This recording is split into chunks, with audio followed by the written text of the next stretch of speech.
తెలంగాణలో అధికారంలోకి వచ్చిన కాంగ్రెస్ ప్రభుత్వం సంచలన నిర్ణయాలతో తన మార్కు పాలనను చూపిస్తోంది. ఈ క్రమంలోనే తెలంగాణ రాష్ట్ర గీతంగా జై జై హే తెలంగాణ పాటను ప్రకటించిన విషయం మనందరికీ తెలిసిందే. కాగా ఇప్పుడు ఈ పాటను Oscar winning music director MM Keeravani చేత పాడించేందుకు సీఎం రేవంత్ రెడ్డి చర్చలు జరుపుతున్నారు.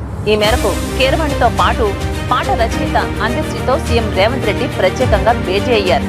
ఇక ప్రపంచ వ్యాప్తంగా ప్రదర్శింపబడి తెలుగు సినిమా సత్తాను మరోసారి చాటి చెప్పిన సినిమా విపులార్.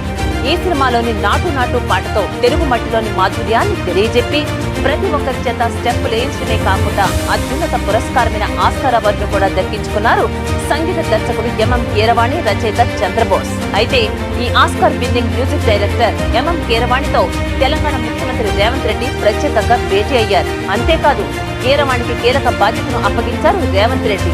ఈ భేటీలో జై జై హే తెలంగాణ పాట రచయిత అందశ్రీ, అత్యంత దయాకర్ తదితరులు పాల్గొన్నారు. కాగా జై జై హే తెలంగాణ పాటను తెలంగాణ రాష్ట్ర గీతంగా రేవంత్ రెడ్డి సర్కారు ప్రకటించిన నేపథ్యంలో ఈ పాటను అన్ని పాఠశాలల్లో ప్రభుత్వ కార్యక్రమాల్లో ఆలపించేలా రూపొందించాలని కసరత్తు చేస్తున్నారు. ఈ క్రమంలోనే ఈ పాటను కీరవాణితో పాడించే అంశంపై ఈ భేటీలో చర్చించినట్టుగా సమాచారం. దీంతో త్వరలోనే జై జై హే తెలంగాణ పాట సరికొత్తగా రాష్ట్ర ప్రజలకు వినిపించే కీలక బాధ్యతను కీరవాణికి అప్పచెప్పినట్టుగా తెలుస్తోంది. ఇక జూన్ 2న తెలంగాణ అవతరణ దినోత్సవం ఉండడంతో ఆలోగా పాటను రూపొందించాలని చెప్పినట్టు తెలుస్తోంది. ఇప్పటికే అత్యంత దయాకర్ నటించినటువంటి సినిమాకు కీరవాణి సంగీతం అందిస్తూ ఉండగా తెలంగాణ రాష్ట్ర గీతానికి సంబంధించినటువంటి బాధ్యతలు కూడా ఆయనగా ఇవ్వడం గమనార్హం.